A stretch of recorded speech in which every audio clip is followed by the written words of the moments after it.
ஒன்னு சொல்லட்டுமா? ஒரு ரிலேஷன்ஷிப்ல ரொம்ப முக்கியமானது எது தெரியுமா? எல்லாரும் ஆனஸ்டின்னு சொல்லுவாங்க. அதாவது பொய் சொல்லாம இருக்கணும்னு. ஆனா நான் என்ன சொல்லுவேன்னா, பொய் சொல்லாம இருக்கிறதோட இன்னொன்னு நம்ம சேர்த்துக்கணும். டிரான்ஸ்பரன்சி. அதாவது மறைமுகம் இல்லாம நாங்க பழகிறது. நிறைய பேர் நான் உண்மையை சொல்றேன்னு சொல்லுவாங்க. ஆனா நம்ம கேட்ட உண்மை இல்ல அவங்க சொல்ல விரும்புற உண்மையை தான் சொல்லுவாங்களே தவிர முழு உண்மை சில நேரம் எங்களுக்கு மறைக்கப்படும். உனக்கு கேர்ள் ஃப்ரெண்ட் இருக்கா, உனக்கு ஃபியான்சே இருக்கான்னு கேட்டாங்களே தவிர எனக்கு பொண்டாட்டி இருக்கான்னு அவங்க கேட்கவே இல்லையே அப்படின்னு ஒரு நகைச்சுவையா சொல்லுவாங்க. அது போலதான் இந்த விஷயமும்.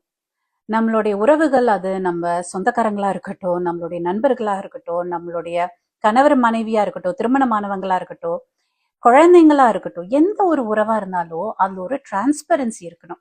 இந்த டிரான்ஸ்பரன்சி வர்றதுக்கான ஒரு முக்கியமான விஷயம் இருக்கு. அது நம்ம நம்ம கையாளணும்னா நம்ம ஒரு முக்கியமான ஒரு விஷயத்த கத்துக்கணும். அது என்ன தெரியுமா? கரேஜ். தைரியம் வேணும். டிரான்ஸ்பரண்டா இருக்கிறதுக்கு தைரியம் வேணும். நீங்க கெட்டதே பண்ணுங்க, தைரியமா அது சொல்றதுக்கான ஒரு இடத்த நீங்க உங்களுக்கு கொடுங்க. சொல்றதுக்கான மனுஷங்களை நீங்க உங்களுக்கு உருவாக்குங்க. உங்களுக்கு அந்த மாதிரி மனுஷங்க இல்லைன்னா அந்த மாதிரி மனுஷங்களை தேடி போங்க. உங்களை எந்த விதத்துல நான் என்ன சொன்னாலும் ஏத்துப்பாங்க, நான் என்ன சொன்னாலும் ஜட்ஜ் பண்ண மாட்டாங்கன்ற ஒரு கூட்டம் நீங்க உங்களுக்கு வச்சுக்கணும். உங்களை சுத்தி அந்த மாதிரி ஒரு கூட்டம் இல்லைன்னா அவங்கள தேடி போங்க. நீங்க அந்த மாதிரி ஒரு பர்சனா இருங்க. நீங்க உங்களுடைய உண்மையை சொல்லும் போது உங்களை துன்புறுத்துறாங்க இல்ல உங்களை கேவலப்படுத்துறாங்க, உங்களை ஹர்ட் பண்றவங்க இருக்கிறாங்கல்ல, அவங்களோட கொஞ்சம் பவுண்டரி வச்சுக்கோங்க. அவங்கள சேர்த்துக்காதீங்க.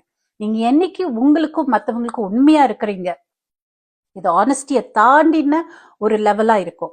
நீங்க என்னைக்கு உங்களுக்கும் மத்தவங்களுக்கும் உண்மையா இருக்கிறீங்க, அதை ஏற்றுக்கொண்டு உங்களை ஒரு சக மனுஷரா, உங்களை ஒரு எப்படி ஒரு அன்பா ஒரு அரவணைப்பா யாரு உங்களை ஏற்றுக்கொள்றாங்களோ அவங்களோட நீங்க பழகுங்க. வாழ்க்கை ரொம்ப அழகா இருக்கும்.